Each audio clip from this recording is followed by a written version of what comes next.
Look, Listen. Geese, I'm happy to see that you've survived. I see no evidence of seizures. Did you have a seizure today, Geese? No. That's good. Clambos, if you're confused, this is Look, Listen with Geese and Guyera, and today is, of course, the 4th of July special where we have decided to watch the classic episode of Pokémon Cyber Soldier Porygon, Electric Soldier Porygon, which sent many Japanese children to the hospital, so we had to watch it in Japanese because they never released it in English. And that's Geese. And I'm Geese. And I'm Guyera. Oh, it's a podcast about Pokemon and other things. And next week, we should have Taylor back again, and then we will, full disclosure, we got the holidays coming up, so we got to be clever with how we're releasing episodes. So you'll get some geese, get some no geese, get some geese, off and on geese is the plan. So I'm just giving you a fair warning now. If you start listening to Look and Listen Watching and Poke News of the Week and start thinking, that's not too much more from last week, well, Clambos, it's because it hasn't even been 24 hours since we last did an episode, but it'll be fine. Geese, why don't you tell the Clambos the immense amount of things you've done in the past 24 hours? The only thing I've been working on is applying for jobs because I'm about to graduate my master's program. I hate applying to jobs. It's also like all the jobs I'm applying for have like no like deadlines or anything, so like I don't even know if they're still open or when everything is due. Looking for jobs and looking for apartments to live in are such horrific experiences to have to go through.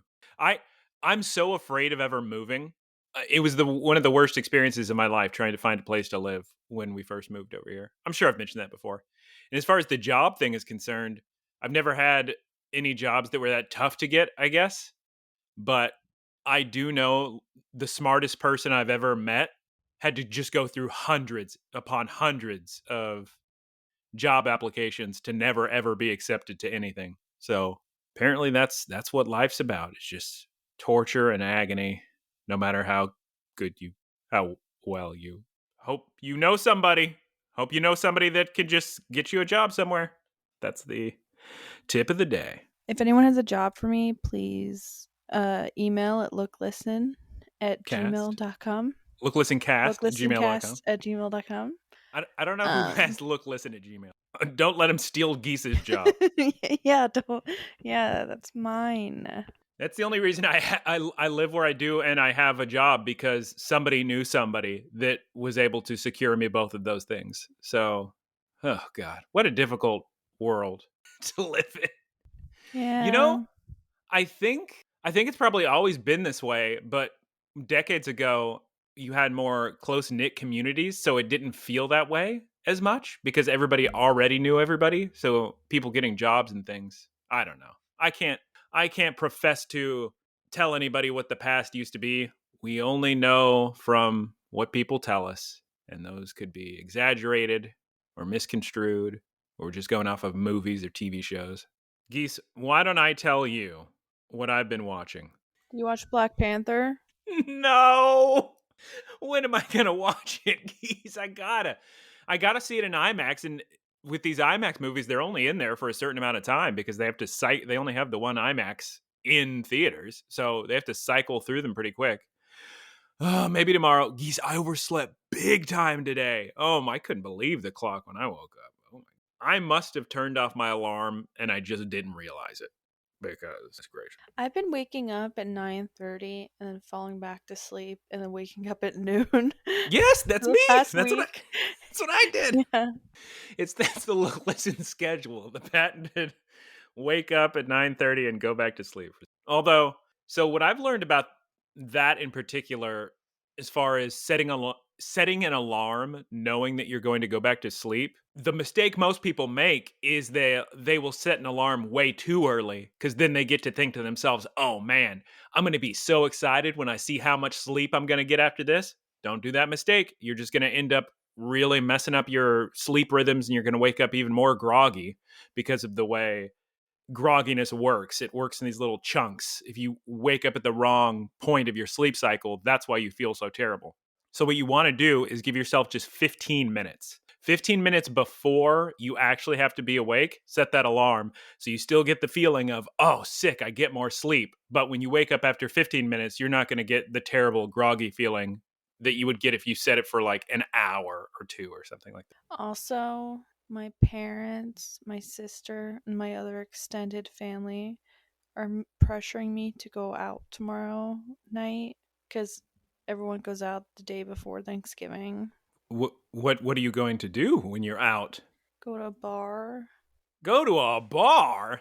I know, I don't want to do it. And then it's like all the people from high school are going to be there, and I don't want to see them. I would. Geese, I would never. If I know. Oh my I don't god. want to go, but they're Just literally tell them making you me. have to. There's a big important Fortnite quest you got to do. You can't leave. My mom was literally like, I'm worried about you. You're going out and you're going to have a good time with your sister and her friends. And No. I'm like, can't we just hang out here? Have a board Like, game night. I don't want to go to a bar. I hate bars. They're hot. And because it's winter, you have to have a coat, but then you go inside and it's so hot, so you're sweating. Ugh. Oh no. I was amazed when I was in Alberta, Edmonton, Edmonton, Alberta, and it was the coldest I've ever been in my entire life. So I had all these giant coats, but when you'd go into a restaurant, they'd have a big old coat rack where you put your coats. And I thought, "Oh, that's interesting and neat. I guess where you live, they don't have big coat rack for your coats. No. You have to pay for coat check.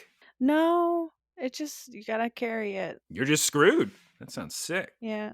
Okay, Geese, but I will tell you what I have been watching, and that's a YouTube channel. And Geese, I'm addicted to it. It's called Beard Meets Food, and I think I already mentioned him. He's the best competitive eater in Europe, or at least England. And he's like 7th or 15th in the entire world, something along those lines. Not that important. But he makes these entertaining videos where where he travels all around the world doing these eating challenges at all these different restaurants. And Geese, he's having the time of his life, and it's always so much fun to see all this delicious food. And this week he's in Oklahoma playing with Artie Fine, and he's eating all these challenges. And Artie Fine, I keep telling Artie Fine, and Artie Fine says, "Oh, I just drove past there." And Artie Fine says, "Oh, I was going to go there." It's very amusing. I feel much closer to Artie Fine because of this series on the Beard Meets Food YouTube channel. Geese, tell me about your games or food. Nothing. I just ate more meatloaf begrudgingly. Why are you angry at me? I'm not angry at you. I'm angry at Oh, my situation. And it's I'm anxious about going out tomorrow because I don't want I would say just don't go. Okay, I we have got to to think of the go. okay, let's think of the best plan. Here's what we do. How about I just Just get go. diarrhea? No. Well, that works too. That could work too. Eat some diarrhea medicine or diarrhea venom. Whatever's going to give it to you. Epicac. No, that's throwing up. What's the diarrhea thing? My idea was just go missing. So there's a giant manhunt for you. And then as soon as the evening of the bars is over, you can say, "Oh, I was just in the attic. I fell asleep in the laundry basket." And then you won't have to go. It sounded like you were upset that I asked you what you ate. I didn't eat. No. My eating is also boring. It's just me staring at my low bank account and going, "Okay, how many dongles hamburgers can I somehow afford to eat?" And today, quite a few, because it could have been a terrible experience, Geese. I show up to Dongles with my app ready to roll. I place the order and it says there's been an error in the system on our end. Please approach a crew member so they can complete your transaction. So I do that and I talk to 3 different people, and each of the people just tell me, well, they don't really tell me anything. They just say, "No, we don't have the order." So even though the little thing says that they can complete my order, it turns out they do not have that capability. I'm sure they do. Maybe they're not trained well enough. I don't know. So I have to be the one to come up with a solution, and I place the order a separate way. And I'm real scared, Geese, because on my bank account it charged twice. So I sure hope that first charge goes away. But in the midst of all this chaos of the apps not working and their system goofing and nobody's getting their Uber Eats orders, at least it's not taking away my deals. So I can still use the kiosk over and over again to get $1.50 double cheeseburgers, which is enough calories to last me throughout the day when I eat 4 of them, and $1 large coffees with no ice and no cream and no sugar. So it's enough caffeine to get me through the day. Very exciting this week. I've been playing Fortnite and Cats and Soup. Well, Geese, for me in video games, I have beaten Pokemon Violet. Full disclosure, I was crying at the end. The story is very good. And, okay, but yeah, I beat Pokemon Scarlet and Violet. I did all the gyms, all the Elite Four, all the Titans, all the Team Star stuff. And it's a very fun game. If you haven't played it yet, maybe you should wait for a patch because there are lots of performance issues and you always got to save your game and turn it off and turn it back on. And it's a bit annoying, but still very fun. Probably the most fun you could have in a Pokemon game.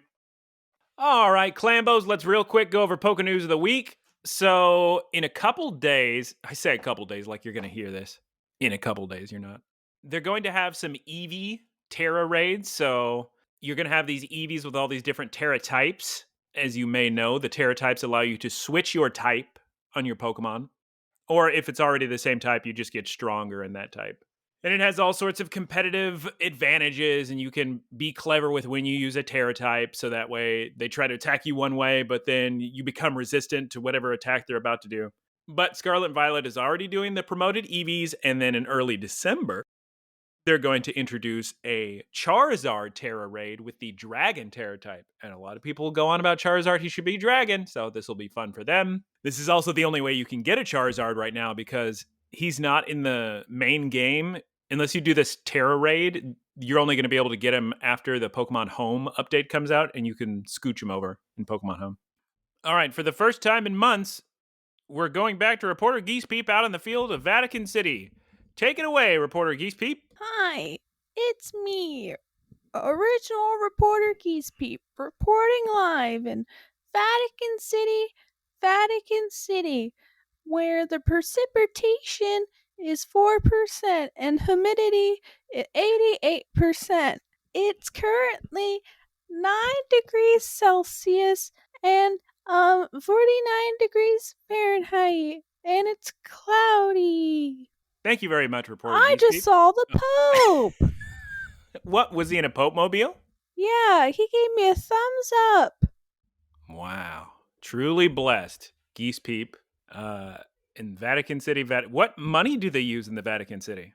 Vatican They bucks? use the euro. That makes sense, geographically. Do you know what they used prior to the establishment of the euro? They use the Italian currency, which name is...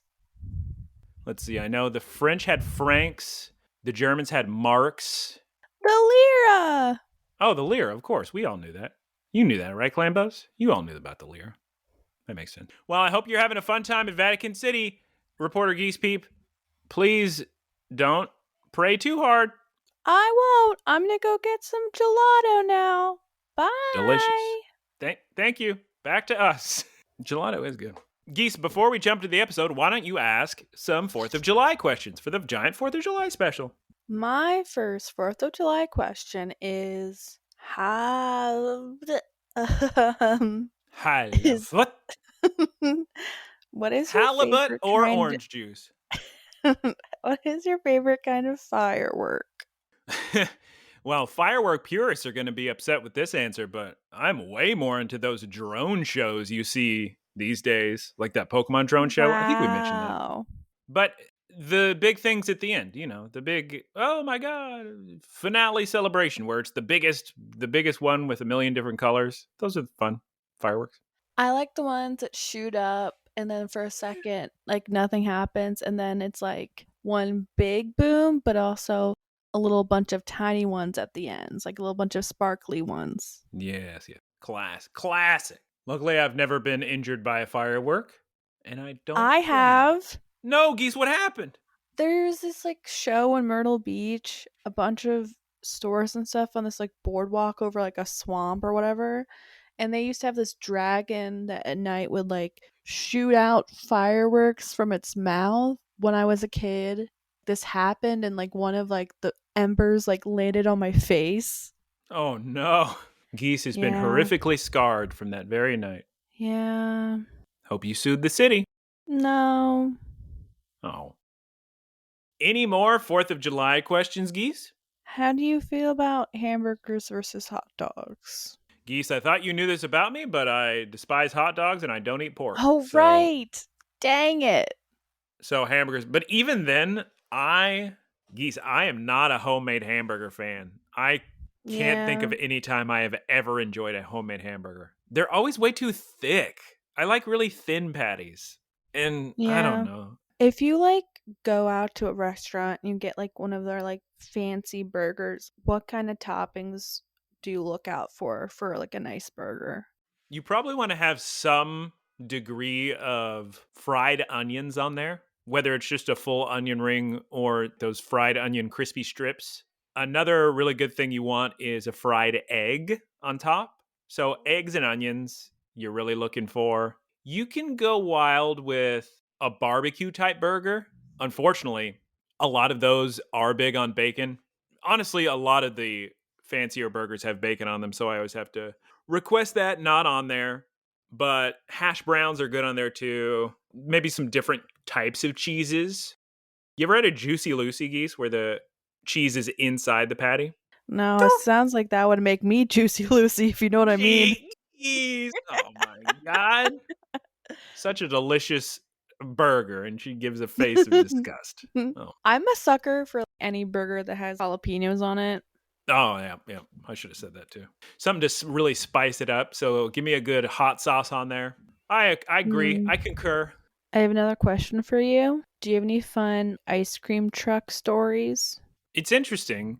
When I was a kid, in cartoons and things, I would see ice cream trucks that actually gave you ice cream, like soft serve ice cream, like they had an actual machine. But the only trucks that were anywhere near me as a kid just had the ice cream bars just out of a freezer. And I did love those a lot, specifically if they were video game characters, like a Sonic the Hedgehog with the two little gumballs, or they probably had a Pikachu one.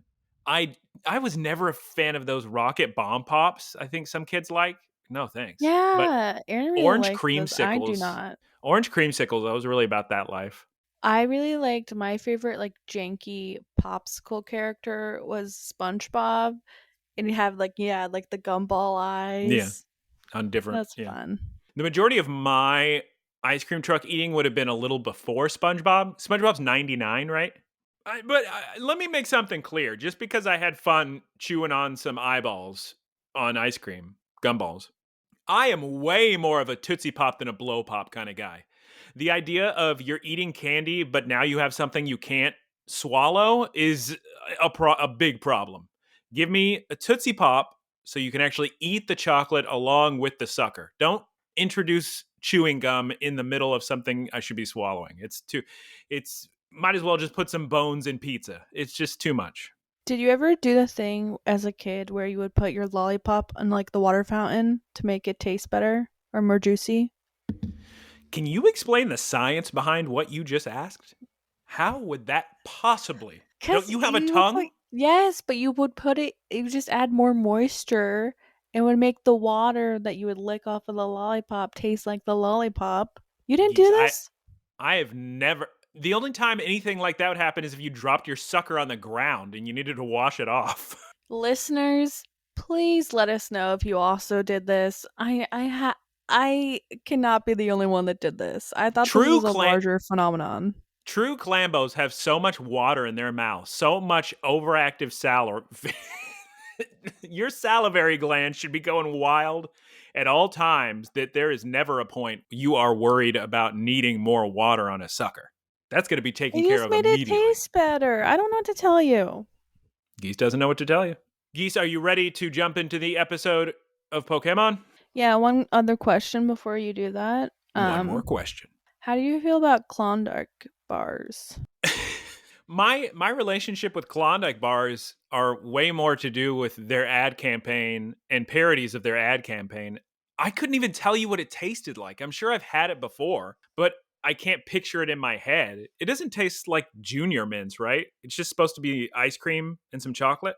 Yeah, unless you get like the mint flavor. Because in my mind, I can think of what a Choco Taco tastes like way more than I can think of what a Klondike bar tastes. That was Choco not tacos something. are good. They are. If you can still find them, but You know what I really want? what? I want a really nice homemade cookie ice cream sandwich.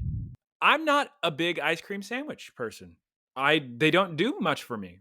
The cookie ice cream sandwich, I've had incredible tasting cookies in my life. But the thing is, I would say 90% of the time I am not impressed with a cookie if I'm eating a cookie. It's just I'd way rather have a different dessert type thing. You have to So have it's my good. sister's homemade cookies. I've had. There used to be a thing in high school. Was it Famous Amos or no Otis Spunkmeyer? I think they sold those. I don't know if it was through the band or what, but they That microwave sounds these little really cookies. familiar. They'd have little ovens where they would heat up these Otis Spunkmeyer cookies, and those were incredible. I remember those being very, very good. But for me, I'll enjoy an oatmeal raisin cookie or maybe like some sort of snickerdoodle, cinnamon, sugar, something or other, or something that has like a raspberry cheesecake in there. I don't get why people are so into chocolate chip because that's the mainstay number Chocolate one. chip is so good. It's just not as good as any of the other flavors to me. Like a lot of times, I'd probably have a sugar cookie over a chocolate chip. Now, double chocolate chip, where the Goodness gracious. entire cookie is chocolate, those are okay. But I don't get the obsession with chocolate chip being the main classic. I don't get it. Have you ever had a whoopie pie? Probably. That's another one where I couldn't tell you what it tastes like, but I'm sure at one point or another I had one decades ago. Whenever I would go to or from college, which was in Pennsylvania, we would stop at the Amish bakery and get their like homemade whoopie pies, and they were so good. They hand churn that butter. Please enjoy this ad break. Sick. I just unlocked the frog hat for my cats. Pokemon episode 38. On that Never note, it never aired in Japan. Clambos. Geese, why don't you tell us the name of the episode? the name of the episode is Electric Soldier Porygon. De no se shi Porygon. Oh, I was excited to say it in Japanese. You say it correctly, though. Say it correctly. Okay, hold on. My eyes will work. De no se shi Porygon. Translated as Computer Warrior Porygon, although more commonly, Electric Soldier Porygon. Clambos, as we touched on at the beginning of the episode, this is the most famous. Actually, we've talked about this episode in a number of episodes already of Look Listen. It's the most famous episode of the anime. It was on the news in the United States before the West even knew what Pokemon was. Way before we got video games or anime or anything, we got news about there's a cartoon in Japan that sent a bunch of children to the hospital. And the episode we are watching today is that very episode. Poor Porygon gets the short end of the stick, Clambos, because he didn't do anything. He just saved the day. Pikachu blew up some missiles with his electric attack in cyberspace, and that caused a bunch of flashing red and blue, which sent children to the hospital. And so they never put this out in the United States, but we do have illegal copies of the Japanese version. So, Geese, before I even get into the plot, can you tell me your thoughts on the Japanese version as a whole in terms of the acting and the characterization and how you liked it? I actually really like the voices. I think my least favorite voice though was Jessie because I think you've talked about this a lot that like her voice is too like old. Hold on, he's eating an apple. Yeah. Um, No, there are a few characters. Jessie isn't one of them that I felt that way. Ash's mom is one of them. okay. But I liked generally like the voices. I thought the theme song was quite funky. A funky and a fun time. But because of nostalgia reasons, I'm partial to the English theme song. I was surprised about how much the Japanese Ash sounded very like similar to the English voice actor. I liked it, I guess. It was interesting in the version I watched, they translated Porygon to Polygon. So you watched the Internet Archive link, not the second link? Yeah. Yeah, the Okay. second link didn't load for me. Yeah, maybe don't click it. I don't want you to get viruses. Well, I'm sure you know, Geese, that L and R are the same sound in Japan. So as Yeah, far that as makes sense. translating it as Porygon, like an L or R could be used. It doesn't matter if you're giving the Japanese like a D, really. Yeah, I mean, they probably cast Ash to sound like the Japanese Ash. That would make sense. Do you agree with me that the acting in terms of characters screaming is so funny? Just it's so much more extreme than what you would hear in the English version. Like the professor, when like his stuff would blow up or there'd be a problem, just him going, ah! Just so funny. Yeah, I guess that's funny. I don't know. To me, like from like a cultural standpoint, like I'm not used to that. Like versus like Japanese people who are. And so I would personally find that a bit grating. I'm Oh, not from that cultural context. Yeah, overall I'd say it can be done for comedic effect. I love this screaming. All right, Clambos, let's jump into the episode. The twerps are sitting on a bench overlooking a city. Who knows what city? We got some name in It says Japanese. Matcha City. It's Matcha Macho? City. Good old Matcha Matcha. City. Matcha. Yeah, that's not what it said in my translation, but whatever. I actually gave the intro of this episode a while ago because I was making a joke that I was watching the wrong episode because I did what. This is my second time watching this episode in. I don't know. It hasn't been that long. It was like a month or two back that I watched it because I was so curious. Obviously, we've never seen it before. We get this little gag of Pikachu being tired, so he turns into this old man drinking his tea. It's very cute, very funny. Big Psyduck's get mood. big mood. Psyduck's getting a little bath in the fountain from Misty. He doesn't seem to be wanting to do it, which is odd because he's a duck. What, he doesn't like water? Come on now. Geese, we cut to the kids at the Pokemon Center, and the Pokemon Center is going wild. Well, they go to the Pokemon Center because Pikachu is tired and Ash doesn't know why. And because that's when he shows Pikachu as an old man drinking tea. He's been adventuring a lot, Geese. Poor boy needs a rest. But Geese. It's complete chaos at the Pokemon Center. Everybody's trying to send their Pokemon, like you do with the box system. You put your Pokeballs into the Pokemon Center, and you can get them back from any other Pokemon Center. But none of the Pokeballs are going where they're supposed to be going. Some of them are being stopped. Some of them are just going to the wrong person. So you send one Pokemon in, you get a different one back. It's absolute chaos, Geese. But who is at the Pokemon Center talking to Nurse Joy? Professor something. Akihabara? Yeah. Akihabara, Professor Hakase Akihabara, the creator of the Pokemon transfer system. He's got these goofy, looks like a Poliwhirl kind of glasses, googly eye swirls, and he's got goofy Goemon hair. And he's trying to get to the bottom of this. What is causing all this trouble? We get a very cute scene. Geese got a good screenshot of it. Brock brings up, oh, is there some computer virus in the system? And so Ash pictures like a virus, like a illness, like a human illness. And so you get these cute little chibi art styles of the imagination of Pikachu and Ash picturing a computer that's sick with a like a thermometer. It's very cute. Yeah, they're like, if the computer's sick, why can't you just put a computer vaccine? Which spoilers, they're certainly going to try. Now, Geese, did they did I miss it? Did they explain why the kids are even granted access to this important meeting between Nurse Joy and Professor Akihabara? Why are they They in this just room walk with them? into it. They They just just walk barge in. in. They just barge Yeah. in. Okay, so they hear about all the problems with the Pokemon transfer system, so they get a map, I guess from Nurse Joy, to go to the giant mansion where the professor's laboratory is. It's a very cute map. That's a theme we've got going on. Every episode we get a very adorably drawn map with cute little crayon drawings of where they're going. I guess their goal is they're going to help this professor figure out his problem. Where did they get the expertise to do this? I don't know. So they walk into the giant spooky mansion, Geese, and they just barge right in. Nobody is letting them in. They just break and enter. and are immediately attacked by Andros from Star Fox. Pikachu does a big thunder shock on it, and oh my goodness, it just turns out to be a projection that the professor has set up, and it just looks like his face, but very polygonal, very mid 90s, like PlayStation 1, N64 model faces.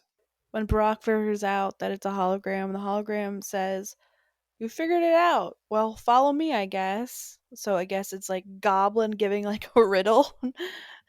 Yeah, they must have passed the test. So the projector machine wheels, this little Roomba wheels them into the room where they can transfer into data. I don't remember if it was you, Geese, but somebody at some point on this podcast was asking about that. That was me, yeah.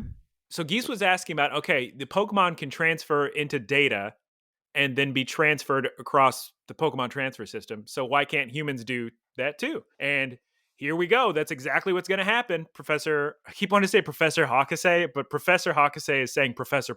So Professor Akihabara has created a machine that will allow people to go into cyberspace. But Geese, guess what? If you die in cyberspace, you die in real life. So the stakes are very high here.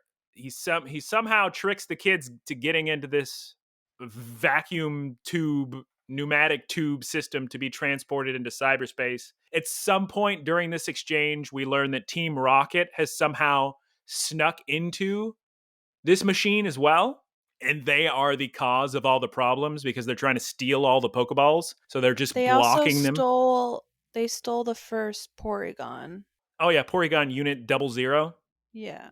Which is actually really cute because they put a little Team Rocket flag on his back. I like it. But they're in cyberspace and they just put up little signs that said stop. And that's why the Pokeballs can't get through and go to where they're going to go. Now, I know the kids showed up there to help, I guess, but when the professor transports them into cyberspace, they seem very scared and not into this. It does not sound like they're consenting to being turned into data.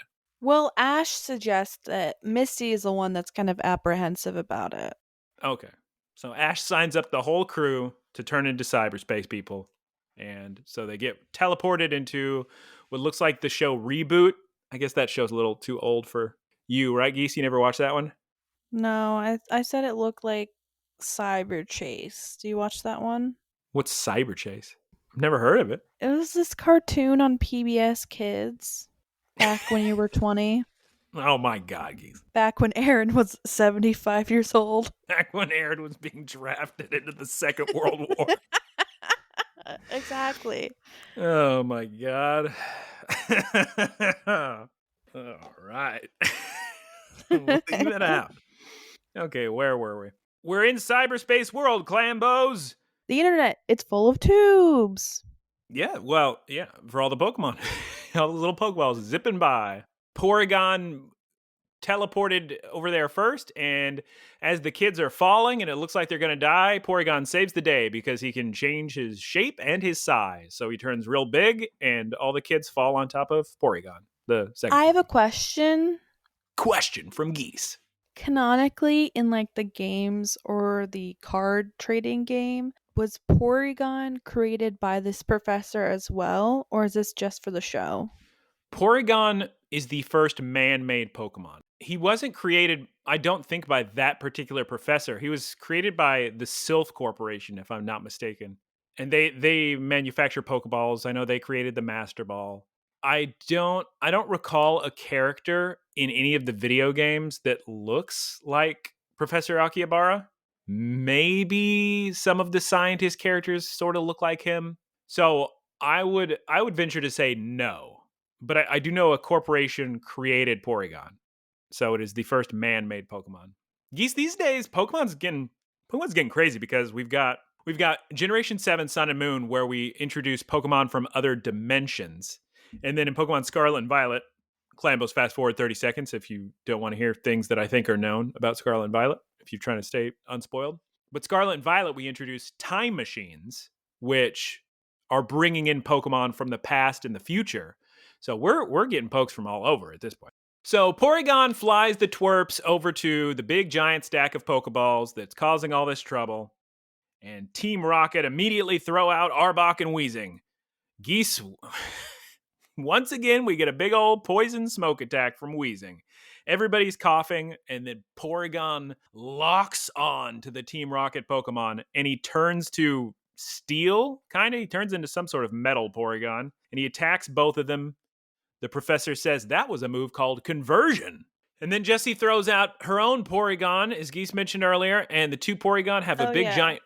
Okay. And Jessie pulls out her own Pokeball and brings out Porygon original and fights, and the two Porygon fight each other. And you can tell which Porygon is which because the Porygon that Team Rocket has a little Team Rocket flag at the end.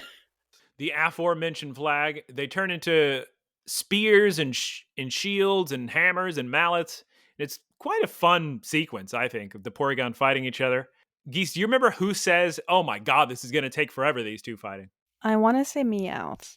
So the professor, or maybe it was the professor, because the professor tells Ash after that said, "Guys, while they're fighting, hurry and free up all the Pokeballs. Just move the signs out of the way so the Pokeballs can get where they need to go." So Ash starts to move the signs, and then Team Rocket complains that all those Pokemon are theirs. What are they going to do with that many stolen Pokemon? My god. So Team Rocket tries to stop Ash, but then Pikachu shocks Team Rocket. They fly away. And Geese. At this point, we cut back to the professor, and he starts to yell at Nurse Joy. Geese, what is happening? So some guy, I don't know who, has come to the Pokemon Center to put a CD into the computer to initiate the vaccine. He's the Best Buy Geek Squad, and he's arrived to try to get rid of the virus. But Geese, what did I say before? If you die in cyberspace, you die in real life. And do you think this computer vaccine can tell the difference between humans and viruses? Geese is shaking her head no, because of course not. So now, the twerps are in danger. Team Rocket's in danger because an antivirus is coming to destroy them all. It's funny, represented by like at first kind of a ambulance that like turns into like basically an X-wing with it's missiles. A big mech thing. It's pretty sick. The ambulance itself, once it's installed, actually is very cute. It's like the Japanese ambulances. Geese, did you know that in Japan? Well, wait, you've been to Japan. You probably know this. Clambos, did you know that in Japan, when ambulances are going through an intersection, in the United States, they just go, woo! In Japan, they get on the little loudspeaker and they just keep apologizing to everybody. They're like, "Oh, I'm so sorry. Sumimasen. I'm so sorry. Go aside. Arigato gozaimasu." As they're just trying to go through the intersection, trying to save lives, but they find it super important to apologize to everyone around them. Very funny. I love how small the cars are in Japan. So cute. Yeah, everything's cute. Every town, every police station has their own little adorable anime chibi mascot. Makes for because they're not afraid. In the United States, for instance, it's really looked down to appreciate things being cute when you're not a woman or a child. But Japan doesn't have that hang up. Everybody can enjoy things that are cute, and it's not a problem. It's very weird. We're getting better than it used to be, I suppose. But what a weird American thing. Just, you can't appreciate things being cute. It's tied to like Christian masculinity.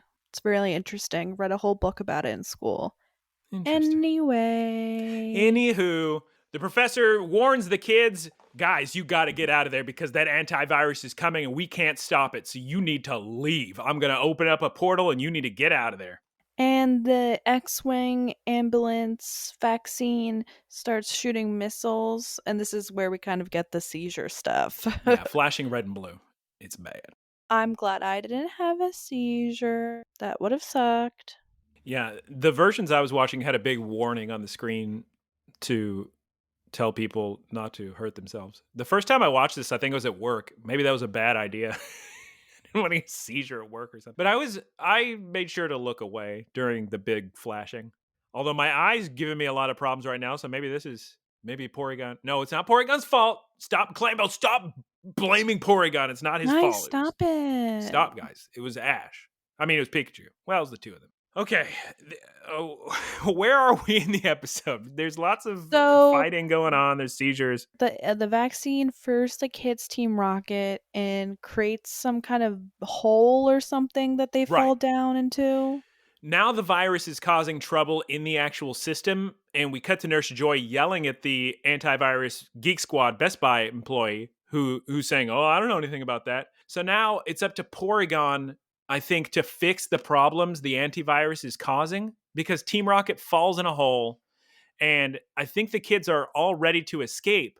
But Ash says that I actually thought less of Misty during this scene because Ash says, "Oh wait, Team Rocket fell down that hole. They can't get out because their Porygon was knocked out from that battle. So they can't escape this memory hole that's about to be like paved over and Team Rocket's going to die forever." So Ash says we have to go down and save them, and Misty tries to talk him out of saving Team Rocket, which I was not a fan of. But luckily they went down there to save them, and Team Rocket is holding on for dear life. Did they get knocked out? Because it seems like they wake up. Bulbasaur saves the day. Fushigi Dane in Japanese. He uses his Vine Whip to pull Team Rocket out of the memory hole right before it I know you heard that one. This is my alarm to do Pokemon Go Spotlight hours. Happy Transfer Tuesday. Happy Transfer Tuesday, everyone. So Team Rocket saved Geese. Are they knocked out? Because I seem to remember Jessie kind of waking up confused on what was going briefly. on. Yeah, she says, "Juddy boy." And then she's upset, but then relieved that they're being saved. But oh my gosh, Geese, what happens with Porygon with all this extra weight? There's too much weight. There's too Oh much my God. weight. He's struggling. Oh, he has this poor little sad Porygon face. He can barely fly. And they're getting closer and closer to the portal transfer exit point that the professor has created for them to escape. And there's more and more missiles being shot from the ambulance mecha X-Wing shot needle syringe machine. And here's where we get it, Geese. We get the biggest seizure. This screen cap was on all the news stations all across the world of Pikachu and Ash with the flashing red and blue. This scene right here. Pikachu destroys a big giant missile, and then right as they finally make it through the exit portal, two more missiles join them through the portal. And Geese, what do the missiles do? So Pikachu electrocutes the missiles, causing the seizure lights, and they go through the hole, and there's a big explosion, and the professor's mansion/laboratory is destroyed. Completely destroyed, but thank goodness everyone survived. The kids are covered in explosion smudge. Like you see any character in a cartoon go through an explosion, they've just got black marks all over them. I think Team Rocket was somehow unscathed. They thanked them and quickly ran away. I think maybe they said something like, "Well, we'll fight you later," something along those lines, but they do say thank you for saving their lives. The professor, I'm laughing. Geese is maybe not into it, but I'm laughing. Professor's running around screaming. He's crying on his hands and knees, holding the pieces of his what used to be his laboratory. But good news, Geese. Everybody saved the day. The Pokemon transfer system is fully functional now. It's working again. I don't know where the Porygon is at this point, actually. Well, clearly they had to, if they ever planned to use it again, they had to write it out because of all the hospitalized children. But maybe Jessie released her Porygon. Do you remember the Porygon I remember being the with them? Porygon outside of the portal, like Uh-huh. outside the destroyed house, but after that, we don't see it anymore. Well, I mean, Porygon's fine in cyberspace anyway. That's not a huge deal. It can always come out later if it wants, I guess. And after all this hard work, Geese, Pikachu is ready to be nice and old and tired with his little rag on his forehead and his little tea and be an old man again and relax. I think Ash does that anime fall over trope thing, and it's the end of the episode. Congratulations, Clambos, you did it. You listened to Electric Soldier. Oh, God. You listened to Electric Soldier Porygon, and you didn't even have to risk your health. Please do not watch this episode if you suffer from seizures. Probably should have said that at the beginning, but I'll say it now as well. The most infamous episode of Pokemon. It was entertaining. Luckily, Porygon didn't get the Kadabra treatment, because we've still got plenty of Porygons in the card game and the video game, just not in the anime. What do you mean the cadaver treatment? I told you the story about Kadabra, how his name in Japanese is Uri Geller, based on the fraud guy who used to pretend he was a psychic and could bend spoons. You Oh remember? yeah. But luckily, Uri Geller changed his ways, I don't know, a couple years ago and said, I give up all my lawsuits. You're allowed to use Kadabra again in the card game. But poor Porygon, he's never got his shot again in the anime. Too bad. Geese, do you have any more thoughts on the episode before we go into more 4th of July questions? Please say yes, because I cannot have this episode be under an hour. That would be embarrassing. Well, what if we have a lot of 4th of July questions, huh? That's fine. Hit me with your best 4th of July questions, Geese. How do you feel about sparklers? They're kind of silly. I mean, I suppose they have their purpose, which is little kids want to participate in 4th of July celebrations as well, but it's too dangerous for them to do anything else. So they have fun with it. It can be fun if you have the sparklers that let you kind of, or do they all do this, where you can spell out letters? That's all of them. All of them. That's kind of fun. I love sparklers. We're up to Geese. She'd walk around with sparklers in her, like in a bun in her hair attached to her all day. Heck yeah. What a statement piece that would be. There's an episode of The Simpsons early Simpsons, where Moe has a restaurant. He changes the bar into a restaurant. And I think when he brings out the big meals, there's sparklers in them. That would be kind of fun. I've never been served sparklers at a restaurant. Like the Friendlies-esque restaurant he makes, the family-friendly one. Yes. I don't know if somebody caught on fire, so maybe it was ill-advised, but I seem to recall sparklers coming out of the food and food being on top of his head, like the basket of food, him sweating. Poor guy. Poor Moe. Do you have any fond Thanksgiving? Why every episode do you say Thanksgiving? It doesn't matter. It can be St. Patrick's Day, you say Thanksgiving. It can be Easter, you say Thanksgiving. You can be Christmas, you say Thanksgiving. Because Thanksgiving is literally in 2 days. All right. Are you serious? Yes. That's crazy. I don't. Well, it's been almost a decade. I haven't lived near my family, so I only see them during Christmas, sometimes other times, but I haven't been in a family Thanksgiving in like 10 years. So I never even think about that as a holiday. I'd be way more apt to think about Black Friday. Do you have any fond 4th of July memories or any 4th of July traditions? No, I have memories, certainly. I remember we were making, when I was a kid, we were making this cake with blueberries and strawberries to look like the American flag. Classic. Classic. My memory my memory is combining things, because I was about to say, and then I remember standing outside, but no, that was Y2K. That was New Year's Day. Geese, you weren't born yet or something. I don't know, but Y2K was really interesting. December 31st of 1999, we were literally standing outside thinking everything was going to blow up. Like all the computers were just That's crazy. So funny. I mean, Geese, if people didn't do things, I mean, there would have been devastating consequences of all the computers not being designed to handle the year 2000. But I know there's like some computer thing that it's going to be kind of similar to that issue in like 2035 or something. What happens then? Hold on, I'm Googling it. Year 2038. I'm so sorry. Apology accepted. The year 2038 problem is a time formatting bug in computer systems with representing times after 3:14:07 UTC on January 19, 2038. The problem exists in systems which measure Unix time, the number of seconds elapsed since the Unix epoch. How do you pronounce epoch? Epic? Epic? That's one of those words I read a lot, and I in my head say epoch, but that doesn't sound right at all. So it probably is epoch. Epic. The number of seconds. God, we sound like a bunch of geniuses. Oh yeah.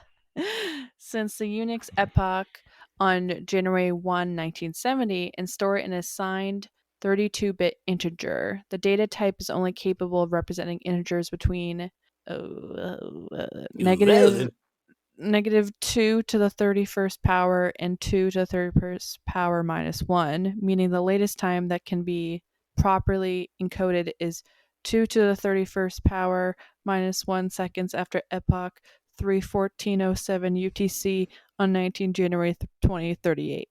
Wow, that sounds thrilling. Clambos, watch out for 2038. Don't make the same mistake we did. How am I going to have 12 missed messages? Calm down. All right. What I was going on about There was another Oh memory my with a goodness! what, Geese? Automotive systems that may include anti-lock braking system, electronic stability controlled, traction control, and automatic four-wheel drive. Aircraft may use inertial guidance systems and GPS receivers might be affected. Happy 4th of July, everyone. Geese is engrossed in reading this article. So my next 4th of July question. Okay, yes. What's the next question? What's your favorite fruits in a fruit salad? What are you going for? Let me answer that question by first telling you what I do not want in a fruit salad. And if this is the majority of the fruit salad, I take my winnings and I leave. Because there, for some reason, I don't know if it has to do with cost, but there are so many people out there who decide, a fruit salad, I know what I'll put in it. A majority melon, cantaloupe, Yeah, it's a cost thing. bologna. It's a cost thing because, like, getting Geese? like 20 strawberries is a bit expensive, like, versus you get one cantaloupe for like $2. You can fill that bowl up. Now, I don't know the cost of fruits and melons, but I do know that everybody's lying saying that melons are good. Cantaloupe, bad. Honeydew, bad. Watermelon, I'm not going to use the word bad, but I'm going to say tasteless. Tastes like nothing. You guys are all insane pretending that this tastes good.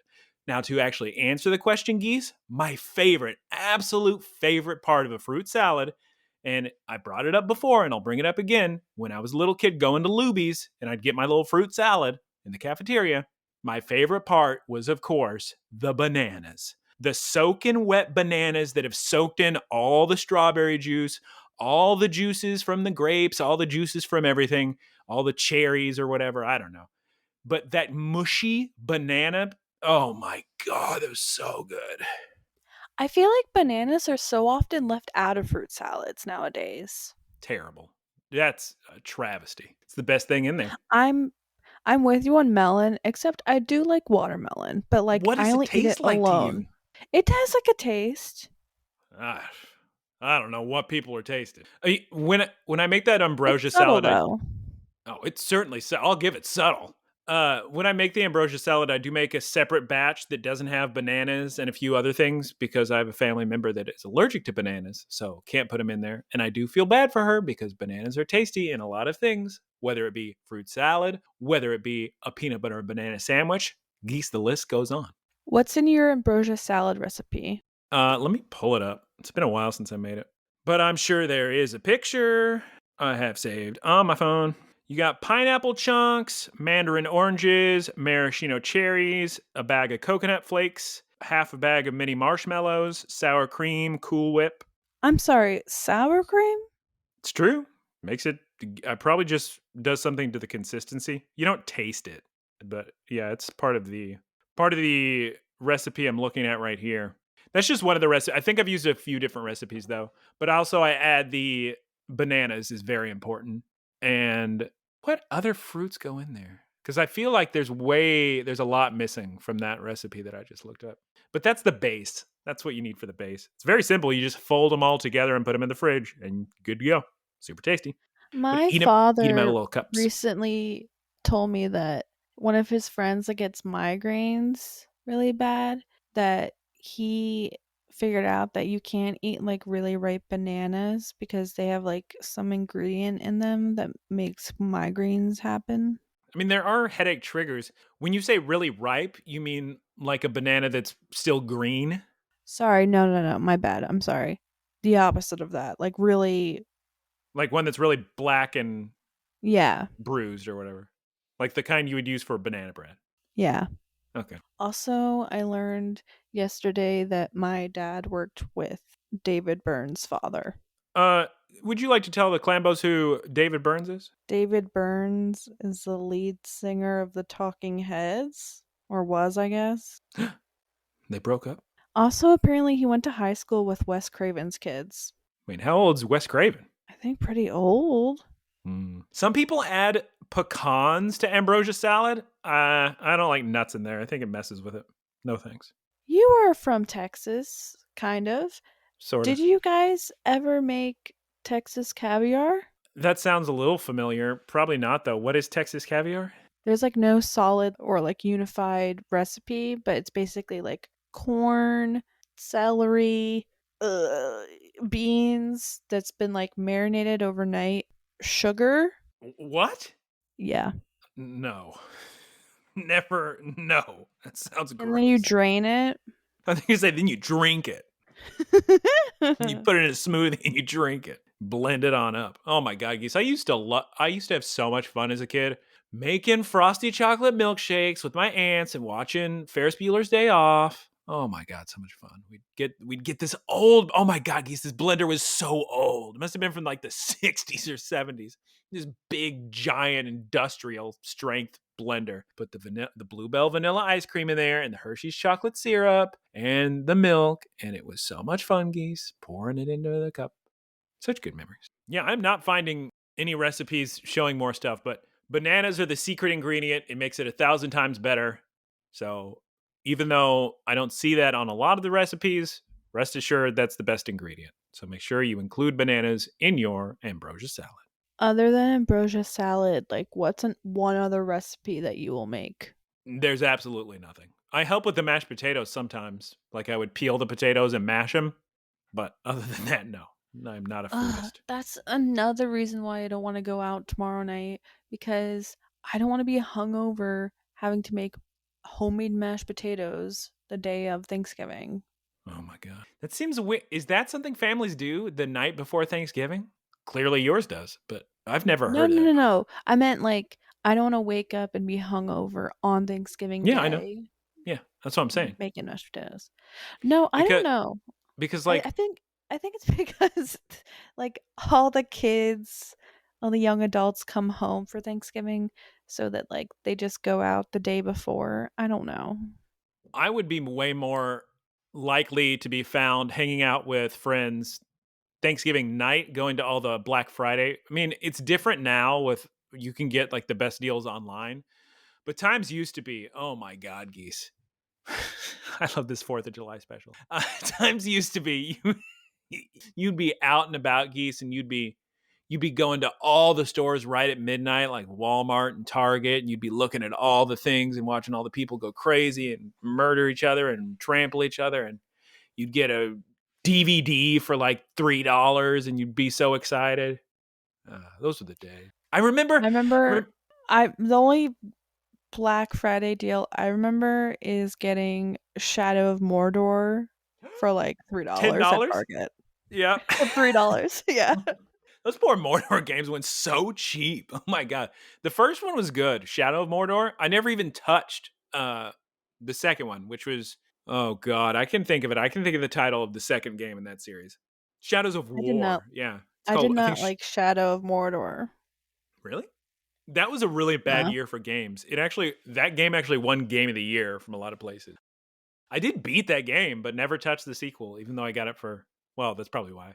Because I got it for so cheap on one of those deals. I have such a vivid memory. And it's weird because this memory is too vivid. I almost feel like somebody must have photographed it or something. But I remember Black Friday, so Thanksgiving night, sitting at a table at an IHOP, which is silly because why wouldn't I be full from Thanksgiving? But we were at an IHOP and I had this jacket that I love so much. And I don't know what happened to this jacket, but it was a Resident Evil jacket. And it was just my favorite kind of clothes are it's from a property, whether it's a video game, show, movie, but you would never know that unless you knew the show. Like I would never wear merchandise that just says real big letters. This is from this show. It has to be like just the name of a company in that show or movie or video game. And then so if you know it, you go, oh, sick. And if you don't, it just looks like normal clothing, not like nerdy clothing. But I had a jacket that said stars on it, like the stars from Resident Evil, Special Tactics and Rescue Service Squad, whatever it is. I think they've had different names for different stars. I don't know what happened to that jacket, Geese, and I'm devastated. Probably still at that IHOP. Why would I take it off? It was chilly.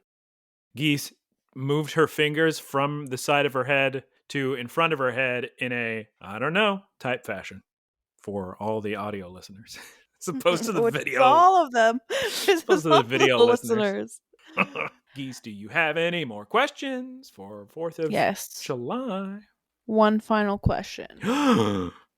Oh Oh my God. How do we feel about root beer floats? Geese, have I not brought up root beer floats on this podcast? Because if I I don't know. I don't haven't, remember. I've got words to say. Now, first, disclosure, again, I haven't had soda in 10 years, so the rest of this does not apply for the past decade. But back when I was a soda drinker, Geese, oh my God.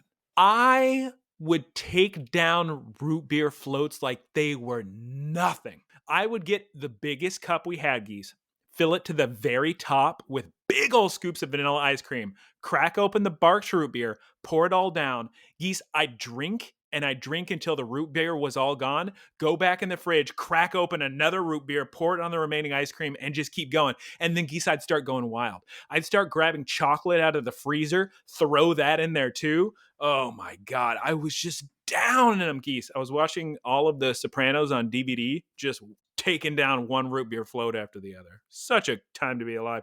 Geese, before I got one more root beer float thing to say. Oh my God. There was a time in my life, the range of years would have been early to mid 2000s. So let's say like the year 2004, 2005-ish. In this era, Jack in the Box was absolutely top tier fast food. I could easily say Jack in the Box was my favorite fast food restaurant circa 2004, 2005, what have you. Their ice cream was so outstanding, and they sold root beer floats with this incredible ice cream and this incredible root beer. I mean, it was just good Barks, but it was the best tasting dessert I've ever had in my life. And those French fries they had at the time were absolutely. No fast food place has ever even come close to how good Jack in the Box fries were in 2004.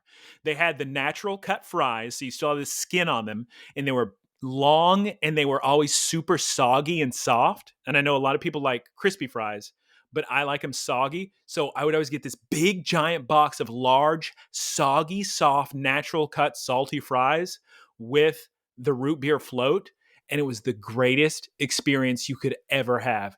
And Geese, one night, we went to all these different Jack in the Boxes to try to get a root beer float. And all of their machines were broken, Geese. And we went to like 5 Jack in the Boxes. And the 5th Jack in the Box, the machine was working. And I tipped the guy $20 because I was so excited. He was so happy, Geese. Wow, what a story. Well, you asked root beer floats. Huh? No, Root beer float story. that was a genuine reaction. What's your root beer float story, Geese? So, my family belonged to like this pool in the summer. So, So you're going to say this cult. yeah, this pool, and one night every summer they would have float night, and so you would bring a pool float, and you'd also get root beer floats at the Oh my pool, and God. then there'd also be bingo. Such a great memory. I love root beer floats so much.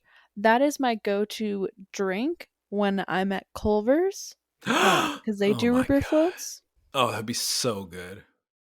Okay. Do I miss root beer floats? Sure. Am I able to deal with it because I can still have a coffee float? Yes. So I just do coffee floats now, cold brew, ice cream.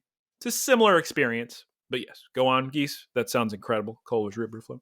Nothing, that was the end of my story. I'm not a big soda drinker either, but like if I'm gonna get a beverage at Culver's, it'll be a root beer float. Clambos, I'm telling you, if you're a big soda drinker, you would be amazed at how fast weight falls off you if you just stop drinking soda. Like I just lost 30 pounds so quickly after not drinking soda anymore. It's crazy, those empty calories. So hopefully you're not addicted to them because that's the thing with soda and me. I never craved it. I would only ever drink it with fast food. If I was at a restaurant, I would get an iced tea. But if it was fast food, I would always get a soda. But ever since I stopped drinking them, I just get water. So not only is going to eat fast food cheaper now, but I don't have all these empty calories, which is convenient. My mom always saw it as a waste of money to get drinks at fast food places, so Because we I got drinks never at like, house. yeah, exactly. Also, like ordering drinks at fast food places is just like inconvenient. If you have more than one, it comes in the tray and that can spill. Got to get 2 trays. That's what I do. I love drink trays. You would. If you saw how many drink trays I own, you'd probably scream. Why do you have just drink trays at your house? Well, because I would go to Starbucks, give or take every day, and I would always carry around the drinks for big walks. So I would need 2 drink trays minimum. Because if you only have 1 drink tray and you have the Trenta drinks, the condensation is going to rip through the drink tray. They call them drink trays at Starbucks. Most places call them drink carriers or drink holders, but Starbucks specifically, they call them drink trays. So over the course of 8 years, think about how many drink trays I would collect. There's just so many hundreds of them. I have the big old tower. They reach to the ceiling. They're sick. Do you know that Starbucks sells their cold brew in like gallons at grocery stores? Yeah, it doesn't taste as good though. I don't know what's up. Something missing in the bottling I think it, process on that one. I think it's not as like concentrated as at like stores. For the longest time, I would have certain Starbucks I would go to and certain ones I would not go to, all because of their cold brew concentration. These days, it's pre-mixed, so they just pull down the faucet and it comes out the little nozzle thing, like you would see in a bar, like on or draft. Is that what it's called, Geese? When they pull the thing and the drink comes out. So that's how all Starbucks do it now. But times used to be every location had a big jug of concentrate, and they would pour half the concentrate into the cup and then pour water in the rest of it. And some stores would do it well and it would taste incredible, and some stores would give me just would taste like a cup of water and it was terrible. And so the stores that gave me good cold brew, I would always ask, what are you doing differently to make this taste so good so I can tell other stores? And they would just say, we're just following the recipe. I guess maybe they were just giving me more concentrate. So that evolved into me ordering the cold brew with no water. So I just got pure concentrate, and that was so much better and so much more caffeine, and I could string it across more days. So it was just savings all around. But they don't do that anymore, Geese. I can't get it anywhere, so stinks to be me. Even coffee bean tea leaf, I used to try to order it like that, but now I can't find that option anymore. They called it iced coffee extreme when it was just the concentrate. And they charged you 25 cents extra, but it was worth it. At least a coffee bean. Do they have Dunkin' Donuts in California? They do now, yeah. They used to be here decades ago, then they all left. And then shortly after we moved here, so either late 2014 or early 2015, they reintroduced Dunkin' Donuts. And Geese, it was all over the news. The first one they opened was, I think, in Santa Monica or close to Santa Monica, so by the water. And the line to get in this Dunkin' Donuts, Geese, it was hours. It wrapped around so long from people who were like from the East Coast or wherever. But Geese, I don't go to Dunkin' Donuts anymore because they don't carry, ever since pandemic, or actually since before the pandemic. Basically, all these places like Dunkin' Donuts and McDonald's and all these places, here's what happened. There'd be a menu item I liked that was never sold in California. So for Dunkin' Donuts, for instance, it was the donut holes, the munchkins, unglazed old fashioned. You can still get that in Canada at Tim Hortons, the old fashioned Timbits, but you can't get them in the United States anymore. And they had them in Texas, but they didn't have them in California. But ever since the pandemic, you can't get them anywhere. So I guess they just don't sell as much as the glazed, and it's terrible for me because I only like the old fashioned unglazed ones. Very difficult life, Geese. Steak, egg, and cheese bagel, best thing McDonald's has ever had. Best dongles thing you could ever eat. They never have them in California. They used to have them in Texas. Apparently, the Chicago airport still has them, so I'm going to have to go to Chicago airport just to eat I'm my sorry, steak, egg, and which cheese bagel. Chicago airport? I need to know. O'Hare. O'Hare. Okay, I'll have to figure it out because I'm there often. It's so good. Yeah, because it's so much cheaper to fly into O'Hare than anything anywhere else. So I saw a lot of people talking about that recently on the internet. It makes sense. That's why people are so upset at me getting $200 plane tickets to Tokyo, because there's so many flights from Los Angeles to Tokyo that it's just, of course they can charge. Well, literally the ticket cost is $1 and the $200 is just the fees that legally they have to charge. Because Wait, did you already buy tickets? I did, yeah. Guyera, can I please come with you? Let me go. Okay. Do you want to discuss it after the podcast? Sure, yeah. Okay, Geese, next question. 4th of July. No, that was it. Let's wrap up. Wrap up time with Look, Listen, Geese and Guyera with Geese and Guyera. Thank you, Clambos, for listening. Geese, would you like to tell us to leave? Yes, please leave. But before you leave, our social media, Look, Listen, Cast, all one word, on Twitter, Instagram, and YouTube. Nice. Thank you, Key Squared, for our artwork. You can follow Key Squared on twitch.tv/Keith Squared. Perfect. Tell us, Guyera, how people can support us financially. I wasn't expecting you to say financially. Clambos, please go to looklistencast.com. On looklistencast.com, you will see a link to anchor.fm where you can support us monthly. Thank you very much for your support and love. Thank you, Aaron, for the boilerplate and for other stuff he does. The website. What else? The website. Edit. Oh yeah, editing the R ad. Thank you. Thank you. Okay, so we have a listener question from longtime listener Elton John? Pancup. Yes, nope. aka Pan Elton John. Please recommend this podcast to your friends and aunts. Elton John asks, what is your favorite Pokemon card memory? Probably placing well in a tiny little tournament so you get a prize. Because back when I was super into the Pokemon trading card game, you would get specific cards that you could only get by placing in the top 3 in a tournament. Like actual playable cards you could use in a deck. So your options were do well in a tournament or like go to eBay and pay a lot of money for these cards. That was very exciting. I mean, I have 1,000 good Pokemon card memories from really cool wins and battles and all the fun times spending with friends, or looking for a very specific card and I'm about to complete a set and I find this one pack in this one store that nobody else was carrying this specific blister pack, and opening it and just being so excited. Geese, do you have any Pokemon card memories? Honestly, not really. It's too bad. I think I remember my favorite Pokemon card being Vulpix. She's a cutie.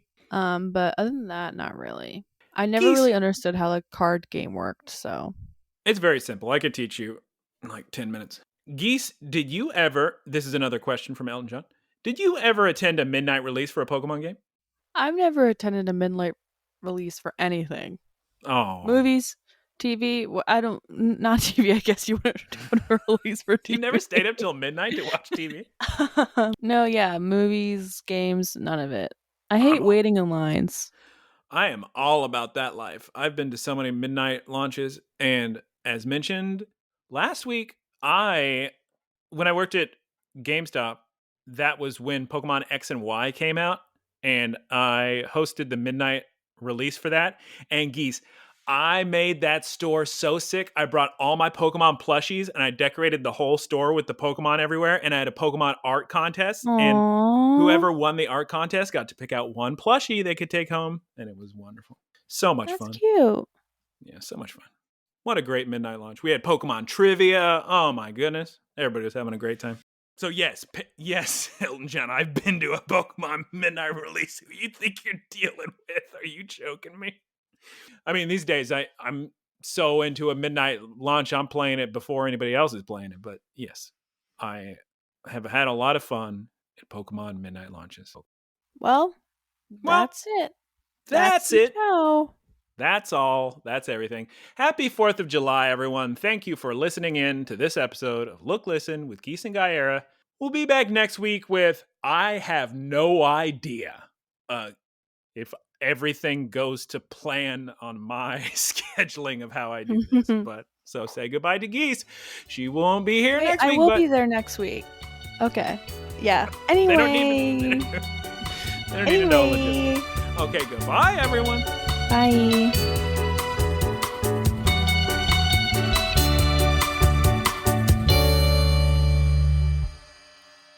Howdy, y'all. It's me, Geese Pete. Thank you for listening to the Geese Pete Productions podcast. Geese Peep Enterprises, doing business as Peep Industries, together with its subsidiaries, is a diversified worldwide entertainment company with operations in media networks, talent management, parks and resorts, multimedia entertainment, and consumer products and interactive media. Geese Peep Enterprises is a Bell 30 company.